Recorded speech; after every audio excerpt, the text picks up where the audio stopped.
Hello friends, आज हम लोग देखते हैं प्रमुख रिपोर्ट एवं सूचकांक जो 2021 का जो सबसे लेटेस्ट जो जारी किया गया है, इसको आज पढ़ने वाले हैं। देखिए, ये टॉपिक ना एग्ज़ाम के लिए बहुत इंपॉर्टेंट है। यहाँ आप हर साल जो कोई भी एग्ज़ाम का आप क्वेश्चन उठा के देख लो, वहाँ पर अक्सर आपको, खास करके जो वनडे एग्ज़ाम की अगर हम बात करें, वहाँ पर आपको ऐसे तमाम क्वेश्चन आपको देखने को मिलेगा कि उसका इंडेक्स पूछ लेता, उसका मतलब ये पूछ लेगा, जैसे मान लीजिए कि सैंपल के रूप में जैसे पूछ देगा कि जलवायु जोखिम सूचकांक में भारत की कंडीशन, भारत की स्थिति जो है वो कितने नंबर पर आती है। अच्छा, इस तरह के सूचकांक को हम क्या करेंगे कि जैसे ये सूचकांक तो नंबर के हिसाब से होता है, मतलब कितने नंबर पे है, और इस नंबरिंग को याद रखना अपने आप में बहुत ही चैलेंजिंग होता है। हम कोशिश करेंगे कि आपको याद रखने में कोई प्रॉब्लम ना हो, मतलब इजी तरीके से आप कुछ ट्रिक्स वगैरह का कोशिश करेंगे। हालांकि नंबरिंग में ट्रिक्स देना बहुत मुश्किल होता है, तो कोशिश करेंगे आपको कि ये चीज़ें आराम से याद भी हो जाएँ। और इसके जारीकर्ता कौन थे इस रिपोर्ट के, हम लोग ये भी देखने वाले हैं, तो कोशिश कर। अच्छा, एक चीज़ और बताते हैं। हालांकि जब हम इसका जो नोट्स तैयार कर रहे थे, जब इसका आपको जो पूरा कंटेंट हम रेडी कर रहे थे, तो हमने रिपोर्ट और सूचकांक में बहुत सारे देखा। जैसे आप मार्केट में कोई भी किताब ले लो करंट अफेयर्स का, उसमें आपको रिपोर्ट और सूचकांक में एक लंबा लिस्ट दिया हुआ रहता है। अब स्टूडेंट को ये नहीं समझ में आता है कि इसमें से हमें क्या पढ़ना और क्या छोड़ना है, क्योंकि एग्जाम में जो क्वेश्चन पूछे जाते हैं, यहाँ से एक आध दो ही क्वेश्चन पूछे जाते हैं, इससे ज़्यादा क्वेश्चन आपको देखने को नहीं मिलने वाला है।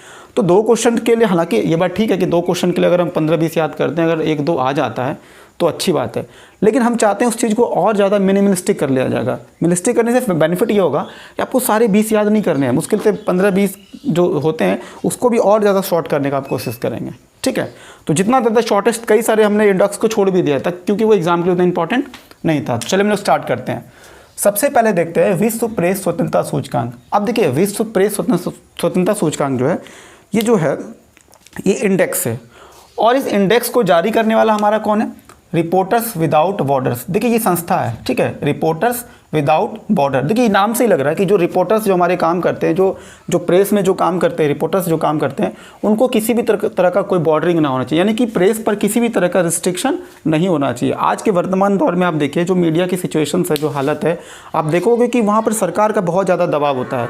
वो दबाव की वजह से वो अपना अच्छा काम वो दे नहीं पाते हैं जितना। देखिए, तो मीडिया कहते हैं कि लोकतंत्र का चौथा प्रहरी कहते हैं, और जब मीडिया अपना काम अच्छे से ना करे तो ऐसे में क्या होता है, सरकार जो है वो निरंकुश हो जाती है, वो मनमाना तरीके से काम करती है। आज भारत की जो हालत आप देख लो ना, भारत में जितने भी न्यूज़ चैनल है, यहाँ के जो रिपोर्टर्स वगैरह की कंडीशंस बहुत ख़राब है, क्योंकि उन पे खास तरह का दबाव होता है कि वो कहते हैं कि सच्चाई को दिखाना चाहते तो हैं, लेकिन उनको दिखाने नहीं दिया जाता, उन पे बहुत तरह का बैरियरिंग होता है।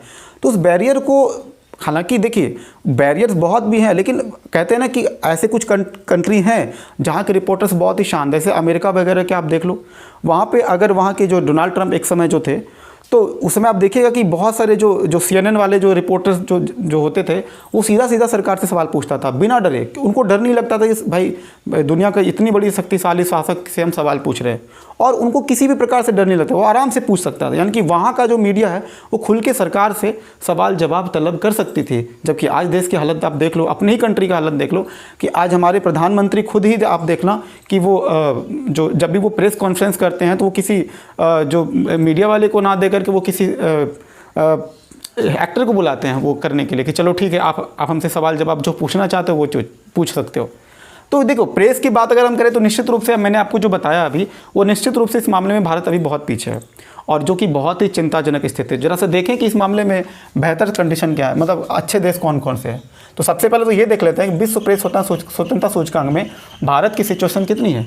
142वें नंबर, कितने कंट्री में से? 180 में से हम लोग 142वें नंबर की कंडीशंस पे। आप इसी से अंदाज़ा लगा लो कि विश्व के 142वें नंबर के मीडिया से हम कितना ज़्यादा उम्मीद कर सकते हैं। इसी वजह से आप टीवी पर देखो, आजकल हिंदू वर्सेस मुस्लिम, राम मंदिर, ये तमाम तरह के मुद्दे दिन भर आपको दिखाए जाते हैं, जबकि जो ज़रूरी इश्यूज़ होने चाहिए थे वो न्यूज़ से गायब होते हैं। तो ये इसी से अंदाज़ा लगा लो कि हमारे यहाँ के जो मीडिया है वो कितने शानदार हैं, यानी कि मीडिया की सिचुएशंस कितनी ख़राब हालत में है।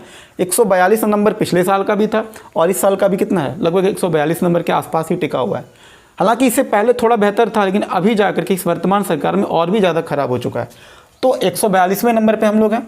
ज़रा देखें टॉप कंट्री में कौन आता है, तो टॉप कंट्री में आपका आता है नॉर्वे, फिनलैंड, और डेनमार्क। इससे क्या पता चलता है, इसका मतलब ये हुआ कि वहाँ पे मीडिया की सिचुएशंस काफ़ी अच्छी है, यानी कि वहाँ पे मीडिया अपना काम अच्छे से कर रहा, बिना किसी दबाव के, बिना किसी बाहरी दबाव के, सरकार के प्रेशर के बिना वो काम कर रही है। सरकार से जब चाहे वो सवाल जवाब पूछ सकती है, क्योंकि मीडिया का काम सच को दिखाना है और यहाँ पे तो सच को गुमराह किया जाता है। अब तभी आप देखो ना यहाँ पे न्यूज़ को कैसे करके दिखाया जाता है, तो न्यूज़ को बड़ा चढ़ा के नमक चाट मसाला लगा के यहाँ पे दिखाया जाता है। उसके बाद देखो विश्व प्रेस स्वतंत्रता सूचकांक तो हो चुका है, हम लोग इसमें कितने नंबर पे हैं, 142वें नंबर पे, बहुत ही खराब सिचुएशन में। उसके बाद देख लो जरा सा ग्लोबल जेंडर गैप, ये क्या है, सीधी सी बात है, जेंडर गैप का मतलब क्या होता है, लड़की और लड़कों में जो विभेद होता है, मतलब दोनों में से राइट्स किसको ज़्यादा मिला हुआ है। निश्चित रूप से भारत एक पैट्रियार्की सोसाइटी वाला कंट्री है, तो यहाँ पे निश्चित रूप से ज़्यादा बेनिफिट किसको मिला होगा, यहाँ पे जो लड़के हैं उनको ज़्यादा बेनिफिट मिलेगा। तो ग्लोबल जेंडर गैप के हिसाब से भी अगर देखा जाए तो हम लोग बहुत अच्छे सिचुएशंस में नहीं है, बहुत ख़राब सिचुएशन में। आप रैंकिंग के हिसाब से देख लो 140वें नंबर पे है, मतलब कि इसी के आसपास आप समझ सकते हो। अब 140 नंबर आपको याद कैसे होगा, अब थोड़ा सा मजाक के भाव में आपको कहते हैं, ठीक है, बस इसको सिर्फ याद रखने के लिए कह रहे हैं। हमारे 4 हैं, हम एक, हमारे 4 और उसके बाद 0, मतलब कि 4 बेटा और 0 बेटी, ठीक है, मतलब 4 बेटा और मतलब हमारे 4 बेटा और 0 बेटी, ठीक है। तो हम एक, हमारे 4 और 0 लड़की, तो 0 है, लड़कियां कितनी हैं 0, लड़कियों को कंडीशन अच्छी है ही नहीं, इसलिए कैसे याद रखेंगे 1 4 0, तो 1 4 0 का मतलब क्या, लड़का हम एक, हमारे 4 और लड़कियां 0। तो ग्लोबल जेंडर गैप में हमारी स्थिति कितना है, 140वें रैंक की है। अब जरा सा जारीकर्ता के बारे में देखें, इस रिपोर्ट को जारी कौन करता है, इस रिपोर्ट को जारी करती है विश्व आर्थिक मंच। ये देखिए, ये जो जारी करता है ना, इसको जरूर याद कर लीजिएगा, क्योंकि यहाँ से एग्जाम में क्वेश्चन पूछे जाते हैं कि इसको जारी करता कौन है। तो इसका जारीकर्ता कौन है, विश्व आर्थिक मंच, यानी कि WEF जो है ये चेक करता है आखिर दुनिया में कौन सा कंट्री है जहाँ पर लड़के और लड़कियों में, मतलब लड़के और लड़कियों में विभेद कम है, वहाँ पर डिस्क्रिमिनेशन थोड़ा कम है, उसको चेक करने का कोशिश करता है।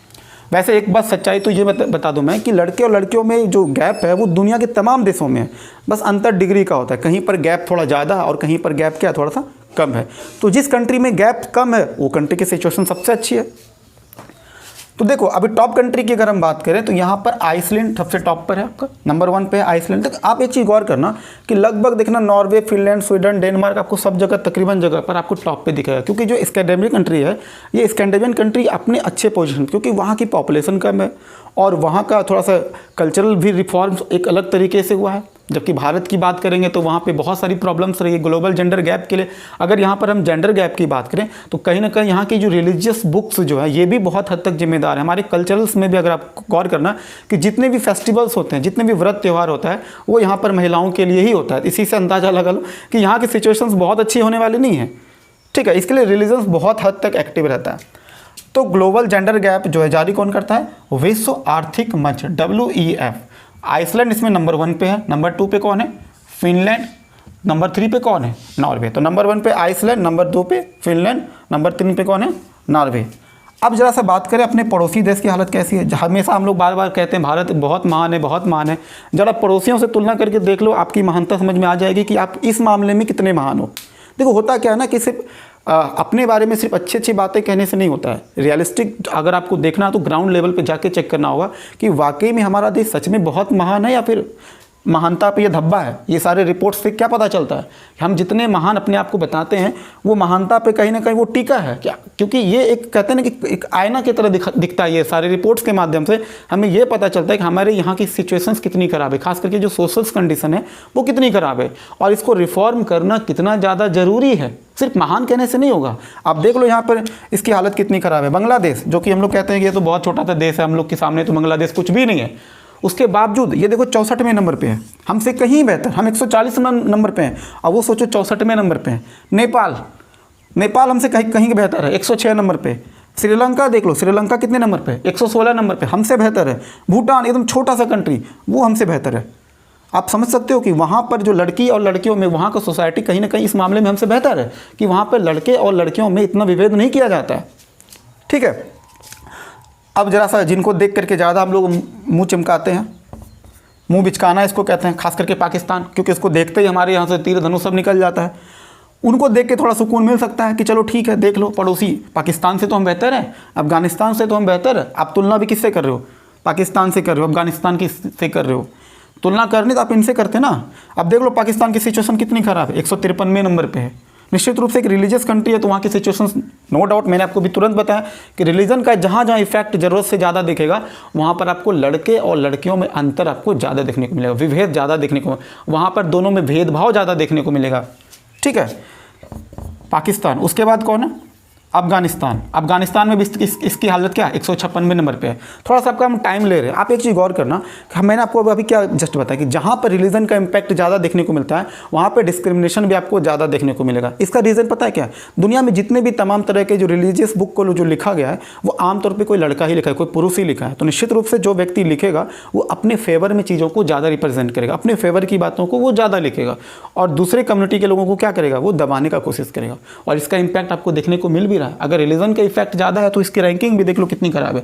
हालांकि बड़ा आश्चर्य की बात है कि पाकिस्तान भी एक रिलीजियस कंट्री है और बांग्लादेश में भी अच्छा खासा रिलीजन का वहाँ पे इम्पैक्ट देखने को मिलता है, लेकिन इसके बावजूद यहाँ के तुलना में अगर बांग्लादेश की बात करें तो बांग्लादेश बहुत तेज़ी से अपने आप को रिफॉर्म करने के लिए तैयार हुआ है। आज देख लो बांग्लादेश की ट्रेड में, जो व्यापार की स्थिति में भी इससे काफ़ी बेहतर है। तो बांग्लादेश अपने आप को मतलब रिलीजन में रिफॉर्म बहुत तेज़ी से कोशिश किया है वहाँ पर करने का, इस वजह से इसकी रैंकिंग क्या है, काफ़ी अच्छी है। उसके बाद जरा से देखना नंबर तीसरा पे आता है अंतर्राष्ट्रीय बौद्धिक संपदा सूचकांक, यानी इंटरनेशनल लेवल पे, जो मैंने आपको कल भी एक टॉपिक पे बताया था, इंटेलेक्चुअल प्रॉपर्टीज़ की बात करते हैं। जैसे हर एक लेखक का जो वो किताब वगैरह जो लिखते हैं, चाहे कोई साइंटिस्ट जो रिसर्च करता है, जो रिसर्च के जो उसके पेपर होते हैं, वो उसका क्या है, वो उसका बौद्धिक संपत्ति होता है। क्योंकि बौद्धिक संपत्ति पे सुरक्षा की बात अगर करें तो हमने आपको कल भी बताया था कि यहाँ की स्थिति काफ़ी ख़राब है। तो ज़रा देखें कि इस मामले में किस देश की बौद्धिक संपदा स्थिति सबसे अच्छी है। हालांकि भारत की पहले देख लेते हैं, तो भारत की स्थिति कितने नंबर पे है, 40 नंबर पे है। यानी कि हम 4 और हमारे सामने क्या है, 0। मतलब कि हम 4 हमारे 0 का मतलब यहाँ पर क्या है कि हमारे यहाँ पर बौद्धिक संपदा की स्थिति जो है वो क्या है, स्थिति बहुत ही ख़राब है, 0 स्थिति पे है, बहुत ही ख़राब सिचुएशन में। इसलिए याद रखना कि 40वें नंबर पे रैंक है इसका। अब इसके जारीकर्ता कौन है, इसके जारीकर्ता हमारे US chamber of commerce global innovations policy centre. ये इतना बड़ा नाम है, आपको याद नहीं करना, बस ये ध्यान रखना, यूएस चैम्बर ऑफ कॉमर्स याद रखना, इसी से काम आपका चल जाएगा। ठीक है, टॉप कंट्री की बात जरा देखें कि कौन सा देश में भाई इंटेलेक्चुअल प्रॉपर्टीज़ की जो है अच्छे से वहाँ पे देखभाल की जाती है। तो नंबर 1 पे आपका आ जाएगा क्या, यूएसए। यानी कि वहाँ पे जो डॉक्टर्स लोग जो रिसर्च करते हैं, जो साइंटिस्ट लोग जो रिसर्च करते हैं, या फिर जो वहाँ के जो राइटर्स होते हैं, उनके द्वारा जो भी चीज़ जो वो लिखी गई जो भी चीज़ें होती है वो बहुत ही सुरक्षित तरीके से रखा जाता है, उनका कोई कॉपी नहीं कर सकता है। कॉपीराइट की जो बात करते हैं ना बार बार, वो कॉपीराइट आपका इसी में आ जाता है। कॉपीराइट, ट्रेडमार्क जैसी जो बातें कहते हैं वो इसी के अंतर्गत आती है। ठीक है, सबसे खराब हालत किसकी है भाई, सबसे खराब हालत में कौन है, वेनेजुएला, और ये कितने नंबर पे आती है, ये 53वें नंबर पे है। यानी कि भारत जो है जो 40वां स्थान पर है वो 53 में से 40 है, मतलब बहुत अच्छा तो आप नहीं कह सकते इसके हिसाब से। ठीक है, अब जरा सा नंबर 4 पे आता है इंक्लूसिव इंटरनेट इंडेक्स। यानी कि अगर इस रिपोर्ट की जो हम मूल बात जो अगर समझने की कोशिश करें तो इंटरनेट की सुविधा जो है किस देश के लोगों को ज़्यादा अच्छे से मिल पाती है, यानी कि सभी लोगों तक क्या इंटरनेट सही से पहुंच पाती है। तो इस मामले में ज़रा देखें कि भारत में यहाँ पर सभी लोगों तक इंटरनेट की पहुँच कितनी अच्छी है। देख लो ज़रा सा, 49 नंबर पे। अच्छी बात यह है कि पहले 52 नंबर पे थे पिछले साल 2020 में, और इस बार 2021 में कितने नंबर पे हम लोग 49वें नंबर पे हैं। तो चलो थोड़ा सुधार हुआ, लेकिन इसको अभी बहुत सुधार करने की ज़रूरत है। अच्छा, ये स्थिति इस वजह से भी है क्योंकि हमारे पास अभी इतना बड़ा पॉपुलेशन है कि सभी तक इंटरनेट मुश्किल है दे पाना, हालांकि बहुत हद तक कोशिश कर रही है हम लोग सरकार करने के लिए। अब जरा देखें टॉप कंट्री में कौन कौन है इसका। टॉप कंट्री में इसमें स्वीडन नंबर 1 पे आएगा, फिर यूके, ब्रिटेन दूसरे नंबर पे आता है, स्पेन आपका तीसरे नंबर पे आता है, चौथे नंबर पे आपका ऑस्ट्रेलिया आता है, और 5वें नंबर पे कौन आता है, हांगकांग आता है। ठीक है, बस याद आपको 5 नहीं रखना, बस 1-2 याद रखना कि स्वीडन को टॉप पे रख लेना, और भारत की स्थिति कितने नंबर पे है, 49वें नंबर पे। ठीक है, अब 49 आपको याद कैसे रहेगा, आपको याद होगा जब जियो का जो छोटा सा जो छोटू फ़ोन आया था उसमें जियो में 49 का रिचार्ज होता था, और 49 का रिचार्ज सबसे कम, मतलब सबसे कम प्राइस का रिचार्ज वो 49 का ही आता है। तो इसी से याद रखना कि पहले 49 का पैक आता था, उससे लोग आराम से गरीब लोग भी आराम से इस्तेमाल कर पाते थे। ठीक है, तो 49 आपको याद रहेगा ना कि इंक्लूसिव इंटरनेट इंडेक्स, यानी कितने नंबर पे हम लोग, 49 नंबर पे, क्योंकि दुनिया का सबसे सस्ता पैक किसके पास था, हमारे पास था, 49 नंबर का मात्र था। देखो एक चीज़ ध्यान रखना, सबसे सस्ता इंटरनेट होना अलग बात है और सभी तक इंटरनेट पहुँच पाना ये अलग बात है। हम लोग दुनिया में सबसे सस्ता इंटरनेट प्रोवाइड कर पा रहे, ये अच्छी बात है, लेकिन क्या अभी सभी तक पहुँच पा रही है, नहीं। अभी भी बहुत सारे ऐसे लोग हैं जिनके पास स्मार्टफोन नहीं है, क्योंकि यहाँ पर गरीबी और भुखमरी की हालत इतनी ख़राब है कि लोग फ़ोन कहाँ से खरीदेंगे। फिर भी पहले की तुलना में अब लोगों के पास देखा जाए तो अब स्मार्टफोन काफ़ी तेज़ी से बढ़ा है यहाँ पर। ठीक है, तो 49 याद रहेगा आपको। उसके बाद आपका आता है चांडलर गुड गवर्नेंस इंडेक्स। अब ये चांडलर गुड गवर्नेंस इंडेक्स क्या होता है? दरअसल ये कहना चाह रहा है कि मतलब कि किस देश में अच्छी गवर्नेंस चलती है, मतलब वहाँ की सरकार अपना जो है गवर्निंग जो है शासन अच्छे तरीके से काम कर रही है, यानी कि लोगों को जो चाहिए मूलभूत सुविधाएं वो अच्छे से दे पाने में सक्षम है कि नहीं है, कहाँ पर गुड गवर्नेंस हो रहा है, अच्छे से वहाँ पे शासन प्रणाली चल रहा है। इस मामले में ज़रा अपनी हालत देख लो तो सेम ही है, वहाँ भी 49, यहाँ भी 49, तो 49 दोनों सेम है, याद रखिएगा। एक इंक्लूसिव इंटरनेट के मामले में और गुड गवर्नेंस, तो गुड गवर्नेंस और इंटरनेट को आप कनेक्ट करके रखिएगा, ठीक है। तो दोनों में क्या आपका आ जाएगा, दोनों में आपका 49 का आ जाएगा। उसके बाद जरा देखें कि इसके जारी करता कौन है। तो गुड गवर्नेंस इंडेक्स जो जारी करता है, यहाँ देखिए चांडलर लिखा हुआ है, तो यहाँ पर भी जो इंस्टीट्यूट है आपका वो क्या है, चांडलर इंस्टीट्यूट ऑफ गवर्नेंस, जो कहाँ पर है, इसके जो हेडक्वार्टर है वो कहाँ पर है, सिंगापुर में है। जरा देख ले टॉप कंट्री कौन कौन है। तो टॉप कंट्री में आपका आता है कौन, फिनलैंड आता है। नंबर 2 पे कौन आएगा, स्विट्जरलैंड। नंबर 3 पे सिंगापुर खुद रहता है। नंबर 4 पे नीदरलैंड, जिसको पहले हॉलैंड कहते थे। उसके बाद नंबर 5 पे क्या है, डेनमार्क है, ठीक है। तो आप देख रहे हैं स्कैंडिनेवियन कंट्री हर बार आपको टॉप 5 में आपको कुछ नजर आता है। इसी से अंदाजा लगा लो कि वो देश कई मामले में हमसे काफ़ी बेहतर है। अगर सच में महान अगर कहना होगा तो वो अपने आप को महान कहेंगे तो कहीं बेहतर होगा, क्योंकि हम लोग महान कहते हैं, हाँ ये बात हम सही बात है, बहुत मामलों में महान है, लेकिन अभी महानता सिर्फ कोरी महानता कहने से कुछ नहीं होगा, बहुत कुछ हम लोगों को बेहतर करना होगा अभी हम लोग को। खास करके अगर हम मान लो ठीक है हम इंक्लूसिव इंटरनेट इंडेक्स में बेहतर नहीं कर पा रहे, चलो अभी इंटरनेट नहीं कर सकते क्योंकि हमारे पास उतने पैसे नहीं है, लेकिन कम से कम आप यहाँ पे ग्लोबल जेंडर गैप को तो कम कर सकते हैं, यहाँ पे आपको प्रेस को फ्रीडम तो दे सकते हैं ना इस मामले में, इसमें तो कोई पैसा नहीं लगता है। अच्छा, उसके बाद देख लेते हैं वैश्विक ऊर्जा संक्रमण सूचकांक। मतलब यहाँ बात करें एनर्जी कितने हद तक, मतलब कौन सी देश है जहाँ पर एनर्जी लोगों तक ईजिली पहुँच पाता है, ठीक है। तो वैश्विक ऊर्जा संक्रमण सूचकांक में भारत की जो स्थिति है वो कितने नंबर पे आ जाती है, आपका 87वें नंबर पे आ जाती है, ठीक है। उसके बाद इसके जो जारी करता है, उसके जारी करता कौन है, उसके जारी करता है विश्व आर्थिक मंच, जो WEF यही जारी करती है, ठीक है। तो WEF देख लो आप एक बार यहाँ भी देखें, वैश्विक ऊर्जा संक्रमण सूचकांक वाला भी जारी करता है, ग्लोबल जेंडर गैप भी जारी करता है, और आगे देखेंगे WEF और भी रिपोर्ट जारी करती है, ठीक है। तो वैश्विक यानी कि ऊर्जा का काम कौन देखता है, विश्व आर्थिक मंच 8-7। अब ये कैसे याद रहेगा, अब इसको याद करने का तरीका हम आपको बताते हैं। भाई रोज हम 8 घंटा काम करते हैं, 8 घंटा पर डे काम करते हैं और 7 दिन काम करते हैं, तब भी जाकर के हम मतलब कि ऐसे समझो 8 घंटा काम करते हैं और 7 दिन काम करते हैं, 7 डेज रोज काम करते हैं। अगर ऐसे काम करेंगे तो एक दिन क्या हो जाएगा, थकेंगे ना पूरी तरह से, हम मेरा बॉडी क्या होगा, डिहाइड्रेट हो जाएगा, थक जाएंगे पूरी तरह से। तो 8 घंटा रोज काम करते हैं और 7 दिन काम करते हैं, इससे क्या हो जाए, पूरा हम थक जाते हैं, ऊर्जा हमारा क्या हो जाता है, संक्रमित हो जाता है, खत्म हो जाता है। याद रहेगा ना 87। अब टॉप कंट्री फिर देख लो, इसमें कौन आपका, स्वीडन, नॉर्वे, डेनमार्क, ठीक है। अब हमारा एक और देख लेते हैं, जलवायु जोखिम सूचकांक। मतलब कौन सा देश है जहां पर कि क्लाइमेट का रिस्क ज़्यादा है, जो वो देश जो है जलवायु के रूप से यानी कि क्लाइमेट के हिसाब से देखा जाए तो बहुत ही रिस्की कंडीशन में, वहाँ पे बाढ़ तूफान आंधी अक्सर कुछ ना कुछ आते रहता है, वहाँ पे डिजास्टर होते रहता है। तो इस मामले में अगर देखा जाए तो भारत की रैंकिंग कितने नंबर पे आता है, विश्व में हम लोग 7वें नंबर पे हैं, बहुत ही रिस्क जोन में है हम लोग। हालांकि अच्छी बात यह है कि पहले हम लोगों का रैंक क्या था, 5 था, तो अब रैंकिंग हमारा क्या हो गया, थोड़ा सा कम हुआ है, अब हम लोग 7वें नंबर पे आ जाते हैं। इसको जारी करता कौन है, इसका जारी करता है German watch, most very very important, ये हम कई बार एग्जाम में देखते हैं। तो जलवायु जोखिम सूचकांक जो है यह जारी कौन करता है, हमारा जर्मन वॉच संस्था करती है। और इसके जो अब ये आता है कि प्रभावित देश विश्व में सबसे ज़्यादा जो है प्रभावित देश कौन कौन आता है। तो नंबर 1 पे कौन है, मोजाम्बिक। दूसरा नंबर पे कौन है, जिम्बाब्वे। तीसरा नंबर पे कौन है, बहामास। चौथा नंबर पे कौन है, जापान। जापान तो आप जान ही रहे हो पूरी तरह से द्वीपों का देश उसको कहते हैं, तो वो तो निश्चित रूप से बहुत ही ज़्यादा क्रिटिकल कंडीशंस में। उसके अलावा नंबर 5 पे कौन आता है, मलावी। नंबर 6 पे कौन आता है, नंबर 6 पे अफगानिस्तान आ जाएगा। और नंबर 7 पे हमारा क्या हो जाएगा, भारत। तो शुक्र है कि अभी इससे थोड़ा बेटर, लेकिन इसको और धीरे धीरे यहाँ पर सरकार को ज़रूरत है कि हम लोग ग्लोबल क्लाइमेट पे मतलब काम करें, क्लाइमेट चेंज पे हम लोग बहुत सारे काम कर भी रहे हैं, और उम्मीद है कि आने वाले समय में सिचुएशंस और भी कहीं बेहतर होगी। तो ठीक है फ्रेंड्स, इसको पहले मिटाते हैं और कई सारे जो इंडेक्स है जो आपको वो भी हम बताते हैं, ठीक है। इसको पहले पॉज करते हैं।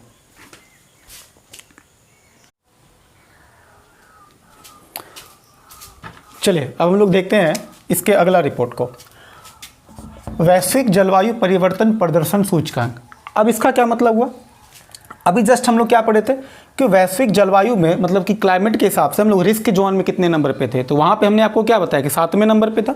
जबकि यहाँ पर क्या हो रहा है कि क्लाइमेट चेंज के हिसाब से यहाँ पर कौन सा देश बेहतर काम कर रहा है, क्लाइमेट चेंज को कम करने के लिए कौन सा देश ज़्यादा अच्छा काम कर रहा है, यहाँ पर ये बात हो रहा है। ठीक है, हालांकि दोनों तरफ जारी करता है, वहाँ पर भी जर्मन वॉच था, क्योंकि वो क्लाइमेट का जो रिस्क होता है, रिस्क का क्या इम्पैक्ट पड़ता है, वो भी जर्मन वॉच ही चेक कर रहा था। और यहाँ भी कौन चेक कर रहा है, जर्मन वॉच ही चेक कर रहा है। ठीक है, अब सबसे मज़ेदार बात यहाँ देख ली, जब भी हम टॉप कंट्री की बात करते हैं तो टॉप 3 में कोई है ही नहीं, मतलब टॉप 3 में ऐसा कोई देश ही नहीं है जो अच्छा काम कर रहा हो। ये बहुत ही चिंताजनक बात है कि क्लाइमेट रिस्क के लिए, मतलब क्लाइमेट को कंट्रोल करने के लिए, क्लाइमेट पे अच्छा काम करने के लिए कोई देश वैसा काम नहीं कर रहा है। चौथे नंबर पर हमारा स्वीडन आता है, सोच के देखना। 5वें नंबर पे यूके, 6ठे नंबर पे डेनमार्क, 7वें नंबर पे मोरक्को, 8वें नंबर पे नॉर्वे, 9वें नंबर पे चिली, 10वें नंबर पे भारत और 33वें नंबर पे चीन। सोचो चीन सबसे ज़्यादा लापरवाह देश है इस मामले में। तो आप इसी से अंदाज़ा लगाओ कि स्थिति कितनी ख़राब है। जबकि वो याद हो, छोटी सी बच्ची जो थी, नाम उसका भी एग्जैक्ट ध्यान में नहीं आ रहा है, वो छोटी सी बच्ची जलवायु परिवर्तन के लिए कितना सारा वो काम की थी, और अभी तक ये सारे देश जो है नींद से जो है जागे नहीं है। अमेरिका तो इसमें नज़र आ रहा है आपको, कहीं नहीं है अमेरिका इसमें। सोचो कि कितने लापरवाह कंट्री है, दुनिया में अपने आप को बहुत बड़ा देश कहता है, जबकि क्लाइमेट एक्शन के लिए देख लो काम कौन सी कर रही है। भारत इस नंबर पे देखो स्थिति कितनी है, 10वें नंबर पे। हालांकि पहले 9वें नंबर पे थे, अब हम लोग थोड़ा सा लापरवाह हो गए हैं और हम लोग कितने नंबर पे पहुंच गए, 10वें नंबर पे पहुंच गए। और ये बहुत ही चिंताजनक बात है। अब इसको हम लोग याद कैसे करेंगे, याद रखने का बस ये तरीका है कि जैसे वैश्विक जलवायु परिवर्तन में हम लोग कितना अच्छा काम करें कि भाई बस अब बहुत हो गया, अब हम लोग ज़्यादा काम नहीं कर पाएंगे। पहले 9 पे थे, अब हम लोग 10 पर हो गया, अब बस हो गया। 10 का मतलब क्या हो गया, बस अब और नहीं, अब जितना होना था उतना हम कर लिए, अब हम इससे ज़्यादा नहीं कर पाएंगे। तो इसलिए हमारी स्थिति कितनी पे है, 10। 10 मतलब क्या, बस अब 10 तक ही रहेगा। ठीक है, उसके बाद देखते हैं ग्लोबल इकोनॉमिक फ्रीडम इंडेक्स। मतलब समझो इसका मतलब क्या हुआ, इकोनॉमिक्स रूप से मतलब आर्थिक रूप से आपको कितना आज़ादी मिलता है काम करने के लिए। मतलब किस देश के ऐसे, मतलब किस देश की सिचुएशन ऐसी है जहाँ पर लोग आज़ादी से पैसे आराम से कमा रहे हैं, वो खुल के जी पा रहे हैं, है ना, अपने पैसे को मतलब सही से यूटिलाइज कर पा रहे हैं। इस मामले में भारत की स्थिति कितनी है, 121 नंबर पे, यानी कि पहले की तुलना में फ्रीडम और कम हुआ। इकोनॉमिक रूप से फ्रीडम हमारी क्या हो गई, और कम होती चलेगी। पहले हम लोग 105वें नंबर पे थे, अब हम लोग कितने नंबर पे आ गए, 121वें नंबर पे आते हैं। मतलब कि स्थिति और ख़राब होते चला गया।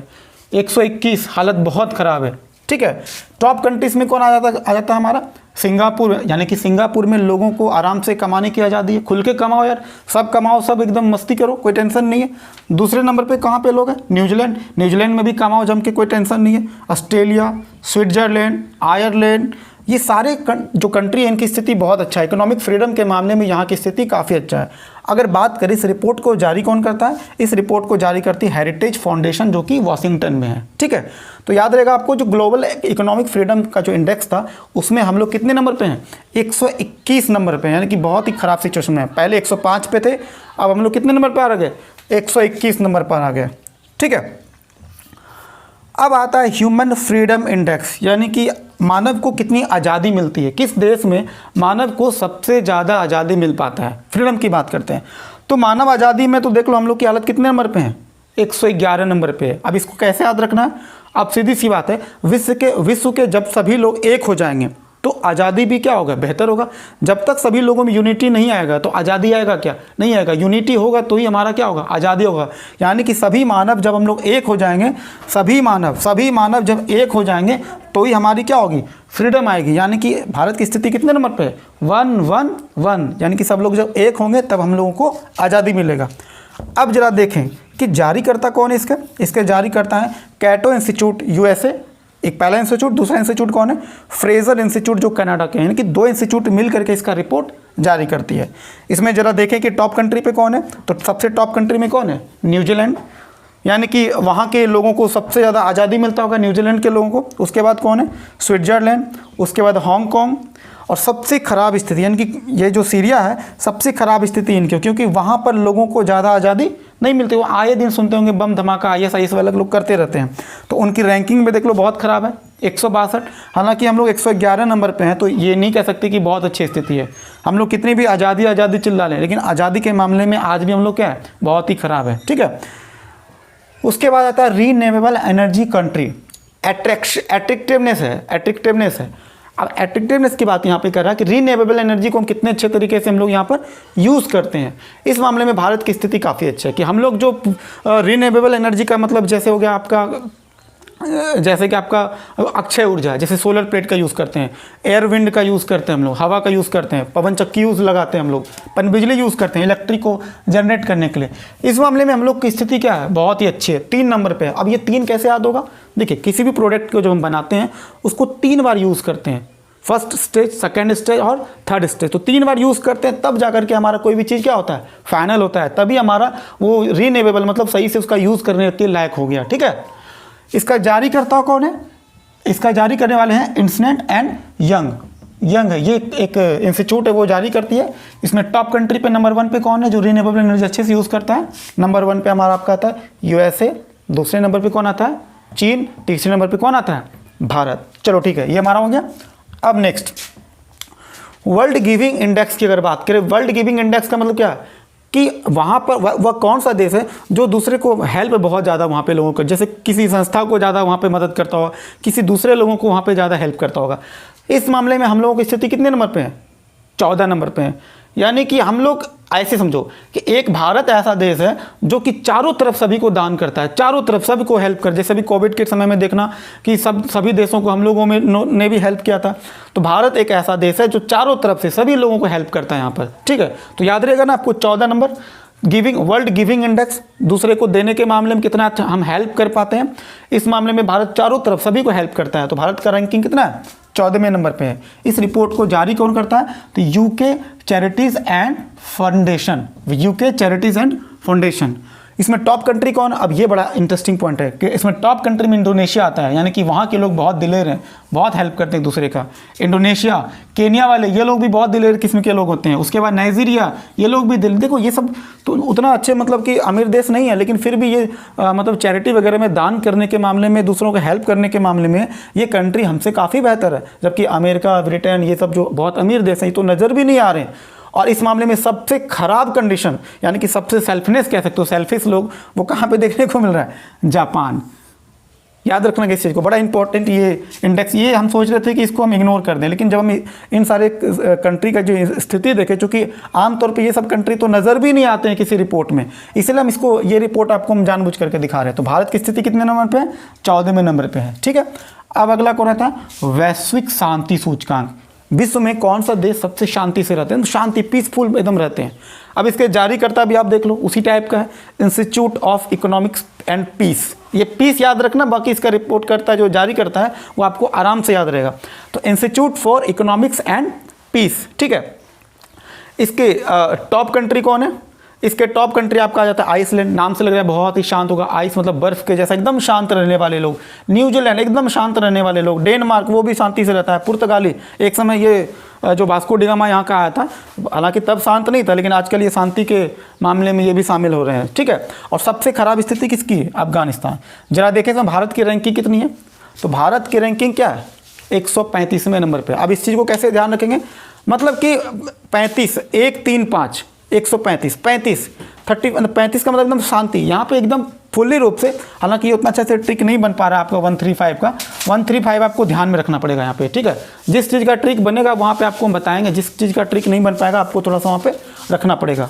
ठीक है, तो 1, 3, 5, 1, 3, 5 एकदम शांति से आपको रहना है। 1, 3, 5 किसी से नहीं करना है, 1, 3, 5 आपको किसी से नहीं करना है, एकदम शांति से रहना है। तो 1, 3, 5, ठीक है, 35 हो गया आपका। उसके अलावा और भी जो कई सारे रिपोर्ट है, इसको हम लोग मिटा के आपको हम और बताते हैं। ठीक है, चलिए अब देखते हैं हम लोग सस्टेनेबल डेवलपमेंट इंडेक्स। अब सस्टेनेबल डेवलपमेंट का मतलब क्या होता है, देखिए डेवलपमेंट तो हर कोई करना चाहता है, हर कोई देश चाहता है कि हम विकास करें, लेकिन किस तरीके से। सस्टेनेबल का मतलब होता है कि लगातार हम डेवलप करें, मतलब डेवलपमेंट हम लोग इस तरह से ना करें कि चीज़ें बिल्कुल ख़त्म हो जाए। एग्जाम्पल के तौर पे जैसे हम लोग जैसे फॉसिल फ्यूल का यूज़ करते हैं, तो फॉसिल फ्यूल का हम लोग इस्तेमाल इस तरीके से करें कि वो हमारे लंबे समय तक वो हमारे साथ रहे, अचानक से सब चीज़ ख़त्म ना हो जाए, है ना। तो रिसोर्स का इस्तेमाल किस तरीके से करें, रिसोर्स का इस्तेमाल हम लोग लंबे समय तक लगातार करते रहें, अगली पीढ़ी को दिक्कत ना हो। यानी कि सस्टेनेबल तरीके से अगर चलेंगे तो हमारा अगले पीढ़ी को दिक्कत नहीं होगा, है ना। इस मामले में हमारी स्थिति कितनी है, 120वें नंबर पे स्थिति है, समझ लो। मतलब 1-2 आदमी को छोड़ के बाकी सब जीरो है, ऐसे समझ लो, याद रखना कि सस्टेनेबल के मामले में मतलब क्या हुआ, हम लोग 1-2 आदमी को छोड़ करके बाकी सब क्या है, सभी लोग जीरो हैं। यहाँ पर किसी को कुछ मिलता ही नहीं है, जो मिला सो मिला, 1-2 आदमी को मिला, अब बाकी अगले पीढ़ी को कुछ नहीं देने वाले हैं। अगले पीढ़ी को अगर हम कुछ नहीं देंगे इसका मतलब क्या हो जाएगा, 120 यानी कि 0, 1 2 0। इसके जारीकर्ता कौन है, sustainable development solution and network, ये इसका जारी करता है। और इसमें टॉप कंट्री पे कौन है, वह कंट्री कौन सा है जो अपने रिसोर्स का अच्छा इस्तेमाल करता है, डेवलपमेंट करता तो है लेकिन तरीके से करता है। उसमें फिनलैंड है, स्वीडन है और डेनमार्क, हर जगह तो यही लोग दिख रहा है। उसके बाद देखते हैं कि दक्षिण एशिया यूनिवर्सिटीज़ रैंकिंग में तो दक्षिण एशिया यूनिवर्सिटीज़ रैंकिंग में टॉप पे कौन आता है हमारा। अच्छा, दक्षिण एशिया का जितना भी अच्छा यूनिवर्सिटीज़ है उसके बारे में अगर देखेंगे तो सबसे बढ़िया यूनिवर्सिटी जो है नंबर 1 पे आता है Sendhwa university. Sendhwa university number 1 पे आता है। और भारत की अगर हम बात करें तो भारत का IISc जो इंडियन इंस्टीट्यूट ऑफ साइंस की जो अगर हम बात करें तो बेंगलोर हमारा 37 नंबर पे आता है। IIT रोपड़ वो 55वें नंबर पे आता है और IIT इंदौर वो 76वें नंबर। सोचो, मात्र इस 3 यूनिवर्सिटी को शामिल किया गया, बाकी और किसी को भी शामिल नहीं किया गया। अब देखो उसके बाद अगला रिपोर्ट आता है जो मोस्ट वेरी वेरी इंपॉर्टेंट, कई बार ये एग्जाम में पूछा गया है, हेनले पासपोर्ट सूचकांक। इसका मतलब क्या हुआ, ये सूचकांक जो है मतलब ये चेक करता है कि किस देश का जो पासपोर्ट है वो सबसे अच्छा पासपोर्ट है। मतलब कि कई बार क्या होता है ना कि जैसे अगर हम बात करें जापान की, तो जापान में अगर किसी के पास अगर पासपोर्ट रहता है वो दुनिया में किसी भी देश के पास बिना वीज़ा के ट्रैवल कर सकता है, कोई प्रॉब्लम नहीं, इसको वीज़ा लेने की ज़रूरत भी नहीं है, इसका पासपोर्ट इतना अच्छा है। तो वही चेक करता है किस देश के का जो पासपोर्ट है सबसे अच्छा माना जाता है। तो किसका आ जाएगा इसमें, नंबर 1 पे जापान, नंबर 2 पर सिंगापुर। कि जापान और सिंगापुर वाले जहाँ चाहेंगे आराम से घूम सकते हैं। फिर जर्मनी और दक्षिण कोरिया, ध्यान देना दक्षिण कोरिया, नॉर्थ कोरिया मत कर देना क्योंकि उसकी स्थिति बहुत ही ख़राब है। तो मतलब कि इन लोगों की स्थिति क्या है, काफ़ी अच्छा है, कहीं भी अपना आराम से पासपोर्ट लेके कहीं भी घूम सकते हैं। भारत की स्थिति जरा देख लें। अच्छा, पहले एक सेकंड, भारत की स्थिति से पहले हम लोग ये पहले जारी करता कौन है इसके हेनले पार्टनर्स। तो हेनले याद रहेगा आराम से, कहीं दिक्कत नहीं है। अब जरा पासपोर्ट का रैंकिंग जरा देख लें कि भारत के पासपोर्ट की स्थिति कितनी कैसी है, देख लो 50वें नंबर पे, 85वां, 85 रैंक का है। अब 85 नहीं लग रहा है, 85 मतलब क्या होता है, पीछा नहीं करना। मतलब कि अगर अगर हमारा पासपोर्ट नहीं बना के दोगे तो हम आपका पीछा नहीं छोड़ेंगे, जब तक हमारा पासपोर्ट नहीं बनेगा आपका पीछा नहीं छोड़ने वाले। पीछा का मतलब क्या हुआ, 85वें नंबर पे कौन है, भारत के पासपोर्ट की स्थिति कैसी है, 85वें नंबर पे। मतलब यहाँ के लोग कहते हैं कि जब तक मेरा पासपोर्ट नहीं बनाओगे हम आपका पीछा छोड़ने वाले नहीं हैं। ये देखिए ट्रिक से क्या होता है ना, थोड़ा चीज़ें दिमाग में रहता है। जब आप एग्जाम में बैठोगे ना, आपको मतलब कहते हैं ना कि जब आपको रैंकिंग, जब आप सोचोगे दिमाग काम ही नहीं करेगा यार कि यार रैंकिंग कितना था, क्योंकि नंबर डिजिट में है और डिजिट हमेशा याद नहीं आते हैं। तो ऐसे में वो ट्रिक आपको दिमाग में जल्दी आएगा, पासपोर्ट। अच्छा, पीछा नहीं छोड़ने वाला बात, यानी कि 85। तुरंत आप 4 ऑप्शन में से एक ऑप्शन फटाक से छांट लोगे आप। उसके बाद जरा सा अब तो बिल्कुल लास्ट ठीक हो गया, खत्म हो गया हमारा लोकतंत्र सूचकांक की अगर हम बात करें तो लोकतंत्र के मामले में हम लोग कितने नंबर पे हैं, 53वें नंबर पे। अब ये 53वें नंबर को कैसे याद करेंगे, यहाँ पे तो हम टिक लिख भी देते कि मतलब अगर हम किसी को 5 साल में हम चुनते हैं, हर एक 5-5 साल पे हम यहाँ पे किसी लोगों को चुनते हैं, नेता वगैरह को चुनते हैं, लेकिन अगर वो नेता अपना अच्छा काम नहीं किया तो हम 3 मिनट उसको हटा भी सकते हैं। ध्यान रखना कि 5 साल में तुमको बेशक मौका दे रहे हैं काम करने का, लेकिन अगर तुम अच्छे से काम नहीं किए तो ध्यान रखना जनता है वो 3 मिनट में आपको हटा भी सकती है, ठीक है। तो ये ट्रिक के माध्यम से आपको क्या होगा, चीज़ें याद रहेगा।